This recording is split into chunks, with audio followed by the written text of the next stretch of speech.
नमस्कार, मैं सोनिया सिंह और स्वागत है बीट द कंपटीशन पे।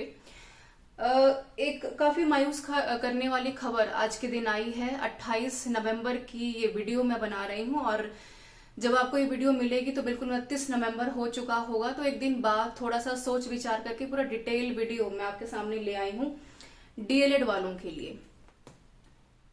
इससे पहले 2023 में पहले ही बीटीसी बनाम बीएड का एक काफी चर्चित मुद्दा चला और 11 अगस्त को सुप्रीम कोर्ट ने फाइनली ये निर्णय लिया कि बीएड वाले अब प्राइमरी टीचर का फॉर्म नहीं भर पाएंगे।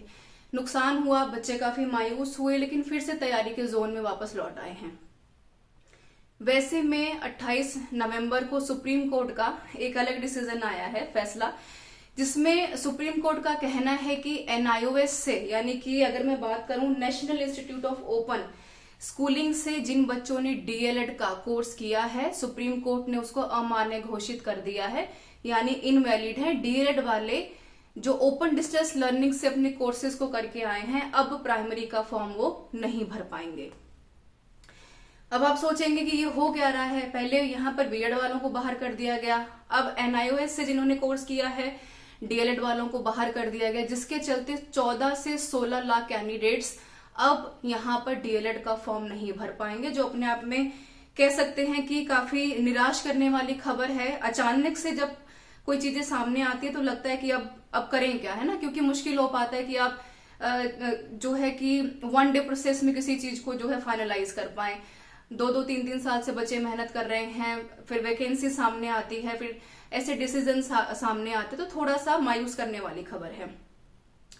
अब यहाँ पर पूरा मसला क्या है, जिसको मैंने डिटेल में थोड़ा सा इसको वेरीफाई किया है। अब थोड़ा सा इसको जानेंगे कि पहले, यानी कि ऐसा क्या था कि 28 नवंबर से पहले ये कोर्स वैलिड था और सुप्रीम कोर्ट ने 28 नवंबर की शाम होते होते इस कोर्स को इनवैलिड कर दिया।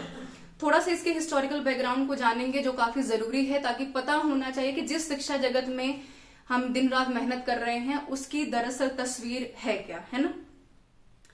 तो उत्तराखंड से हाई कोर्ट से मसला चला कुल मिलाकर के 2022 के बाद, और 23 में आते आते सुप्रीम कोर्ट में मसला गया और यहाँ पर एनआईओएस वालों को जो ओपन डिस्टेंस लर्निंग से कोर्स करके आए हैं उनको वहां से बाहर कर दिया गया। डीएलएड की अगर बात करें तो डिप्लोमा इन एलिमेंट्री एजुकेशन जब का जो कोर्स है वो 2 साल का कोर्स होता है, ठीक है, रेगुलर बेसिस पे करते हैं, एक वो अलग चीज है। एक यहाँ पर हम करते हैं ओपन डिस्टेंस लर्निंग से, जिसको कि हम दूसरी भाषा में कहते हैं national institution of open schooling. दोनों चीजें हैं, दोनों कोर्स एक हैं, तो क्या दिक्कत हो गई भाई, पढ़ाना दोनों को, दोनों प्राइमरी वालों को ही पढ़ा रहे हैं, तो कोई परेशानी इसमें होनी नहीं चाहिए। वैलिड क्यों था और इनवैलिड क्यों हुआ, जानना बड़ा जरूरी है।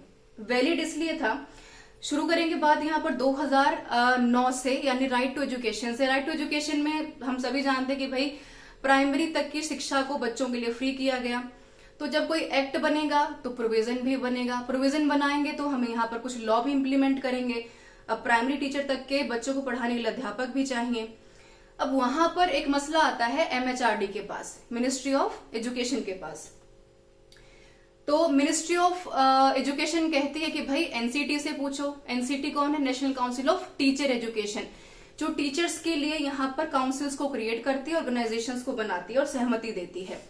एनसीटी से पूछा गया कि भाई ठीक है, प्राइमरी स्कूल्स में यहाँ पर टीचर्स को भर्ती करना है, आप यहाँ पर क्या क्या रूल बना सकते हैं टीचर्स के लिए, क्या पात्रता आप दे सकते हैं। एनसीटी ने कहा कि भाई कोई दिक्कत नहीं है, जो यहाँ पर टीचर्स प्राइमरी तक पढ़ाना चाहते हैं डीएलएड का डिप्लोमा कर लें और सीटेट पास कर लें। आप सबको ध्यान में होगा कि ये जो हम 2011 की बात कर रहे हैं और 2011 में पहली बार सीटेट का पेपर यहाँ पर होता हमें नजर आया। अब समस्या यहाँ पर ये आ रही थी कि ऐसा तो था नहीं कि भाई प्राइमरी में पहले टीचर नहीं पढ़ा रहे थे तो डिप्लोमा करेंगे कैसे, जॉब तो छोड़ नहीं सकते। तो एनसीटी ने कहा कि कोई दिक्कत नहीं, आप ओपन डिस्टेंस लर्निंग में जाइए और आराम से अपने डिप्लोमा को खत्म कीजिए।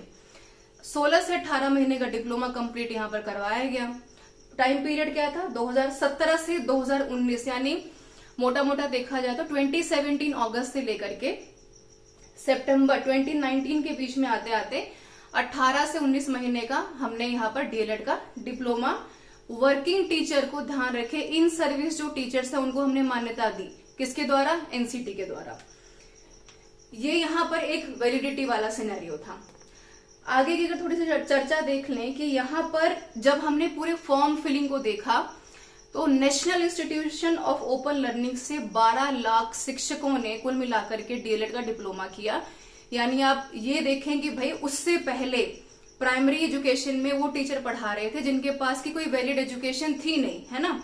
तो 12 लाख के आसपास कैंडिडेट्स ने यहाँ पर शिक्षक जो पहले से सर्विस में है वो यहाँ पर फॉर्म भरते हैं। अब यहाँ पर मसला खड़ा होता है 2020 में। 2020 में उत्तराखंड में वैकेंसी आती है डिपार्टमेंट ऑफ एजुकेशन की तरफ से, जहां पर पीआरटी वालों को वैलिड किया गया कि भाई आप डीएलएड के लिए फॉर्म भरिए। सेम टाइम पे 2020 में ही पटना में हाईकोर्ट में मसला चल रहा होता है कि क्या जो ओपन डिस्टेंस लर्निंग से डीएलएड वाले कोर्स करके आए हैं उनको वैलिडिटी मिलेगी कि नहीं मिलेगी। तो भाई हाईकोर्ट ने कहा कि जब एनसीटी ने वहां मान्यता दे दी तो यहां भी मान्यता दे दो। अब यहाँ पर समस्या ये थी कि उत्तराखंड में जो शिक्षक भर्ती परीक्षा आई थी उस वक्त में वहां पर रखी गई अपनी बात को और कहा कि भाई फॉर्म की डेट बढ़ाई जाए। उत्तराखंड हाईकोर्ट ने अब इस चीज को मान्यता को रखते हुए कहा कि हम डेट्स यहाँ पर नहीं बढ़ाएंगे क्योंकि जो ओपन डिस्टेंस लर्निंग के जो बच्चे हैं वो वैलिड नहीं है फॉर्म भरने के लिए। अब 2020 के बाद से 2020 और 22 और आज 2023 28 नवंबर को फाइनली सुप्रीम कोर्ट की तरफ से ये निर्णय दिया जाता है कि एनआईओएस की तरफ से या ओपन डिस्टेंस लर्निंग की तरफ से जो भी बच्चे डीएलएड का कोर्स कर चुके हैं, कर रहे हैं, उनको प्राइमरी एजुकेशन से अब हमेशा के लिए बाहर कर दिया गया है। ये एक मोटी मोटी बात थी। तो वैलिडिटी क्यों आई? अगर हम पूरे के पूरे चैप्टर को देखें तो वैलिडिटी तब थी जब एनसीटी ने तब मान्यता दी 2017 में, फिर 19 में मान्यता दी, फिर 2020 में मान्यता दी। तो सवाल खड़ा होता है कि भाई एनसीटी को क्या तब पहले नहीं पता था? अब जब पता है तो एनसीटी ने इंटरफेरेंस क्यों नहीं किया? क्योंकि सुप्रीम कोर्ट, माननीय सुप्रीम कोर्ट के ऊपर हम किसी भी प्रकार का प्रश्न नहीं उठा सकते। तो क्या ये एक दूसरी बात है? या फिर जब हाई कोर्ट के सामने मसला था तो हाई कोर्ट ने इसके ऊपर बात क्यों नहीं की?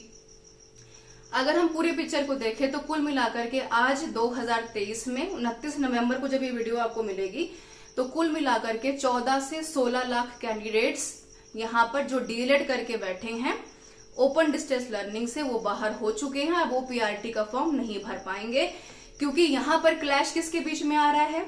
हम कह रहे हैं कि भाई डिप्लोमा केवल उनकी मान्यता है जो कि 2 साल का काम करके आएंगे, पढ़कर आएंगे, ट्रेनिंग लेकर के आएंगे।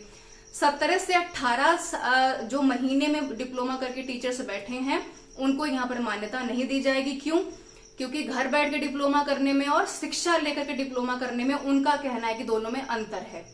तो दोनों मसलों को समझना काफी ज्यादा इंपॉर्टेंट है, जो अपने आप में काफी पीड़ा देने वाली कह सकते हैं। क्योंकि पहले 11 अगस्त 2023 में पहले बीएड वालों को बाहर किया गया और उसके बाद अब यहाँ पर एनआईओएस की तरफ से जो यहाँ पर ओडीएल ओपन डिस्टेंस लर्निंग से एनआईएस की तरफ से डीएलएड का कोर्स करके कैंडिडेट्स हैं उनको बाहर किया गया है। तो इन सारी चीजों को देखना बड़ा इंपॉर्टेंट है। काफी सारे बच्चों ने इसके ऊपर रिट भी डाली है, कईयों ने दोबारा से इसके ऊपर केस भी किया है। खैर सुप्रीम कोर्ट के फैसले को हम चैलेंज नहीं कर सकते, बट सबका अपना सजेशन है।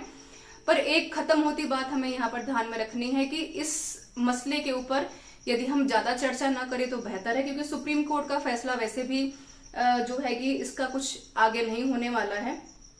2017 से 19 के बीच में सुप्रीम कोर्ट का कहना है कि भाई डीएलएड वालों को केवल मान्यता तभी थी जो कि इन सर्विस टीचर हैं, उनको नहीं दी गई थी जो कि बाद में 2019 में आकर के डीएलएड का डिप्लोमा या यहाँ पर कोर्स कर रहे थे। तो निराश करने वाली बात है और बिल्कुल कह सकते हैं कि अभी थोड़ी सी बिल्कुल हताशा भी रहेगी कैंडिडेट्स के अंदर। लेकिन देखिए मोटिवेशन सबसे बड़ी चीज होती है। ऐसा नहीं कि रास्ते खत्म हो जाते हैं, बहुत सारे रास्तों को आप दोबारा से कोशिश कीजिए खोलने की। और उम्मीद करते हैं कि देखिए थोड़ा सा भरोसा रखना पड़ेगा सुप्रीम कोर्ट के ऊपर भी। हो सकता है कि आने वाले समय में कुछ बेहतर यहाँ पर कुछ लॉ, कुछ फॉर्मेशन हमारे लिए बनाई जाए, कैंडिडेट्स के लिए बनाई जाए, जहां पर थोड़ी सी सहानुभूति की उम्मीद हम बिल्कुल यहाँ पर रखते हैं। तो this is all about this session everyone. बिल्कुल मिलते हैं नेक्स्ट वीडियो में कुछ यूजफुल कंटेंट के साथ। ये इन्फॉर्मेशन आपके लिए इंपॉर्टेंट थी क्योंकि चर्चा करनी जरूरी है। शिक्षा जगत में बदलाव होते रहते हैं, लेकिन 2023 में जितनी तेजी से बदलाव हुए हैं वो अपने आप में काफी हैरान करने वाले थे। Thank you so much for being with me.